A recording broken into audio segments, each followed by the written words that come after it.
Hey, what's up, guys? Sobster here. This is my 1988 Volkswagen Cabriolet. If you're looking for the idle screw on the car, that applies to the MK1s. The idle screw is right behind the throttle body.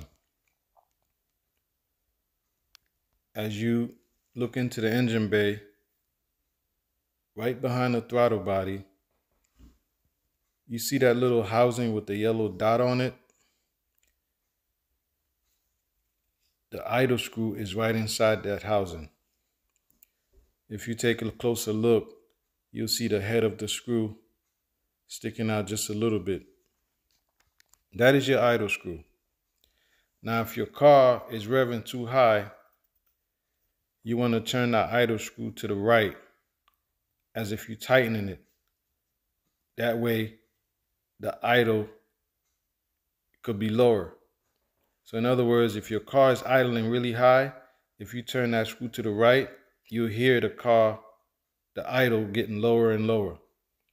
Now, if your car is not idling high enough, like let's say you start your car and it's not staying on because the idle is really low, you want to turn that screw to the left.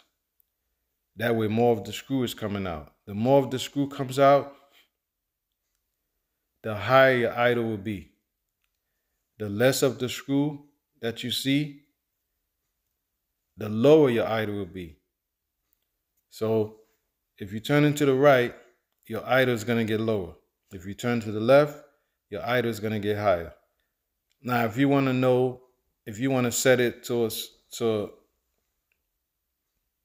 a certain spot, it's best to turn the car on while the car is running. You turn the idle and see how high you want it to idle or how low you want it to idle. That way, when it gets to where you want it to be, you could just stop turning it. Okay, guys? Again, it's that little housing there with the yellow dot. The screw is inside of it, and I believe it's a 6mm screw. So hopefully that helps you guys out. If you're new to the channel, you definitely want to subscribe. And I thank you for tuning in. Till next time, guys. Peace.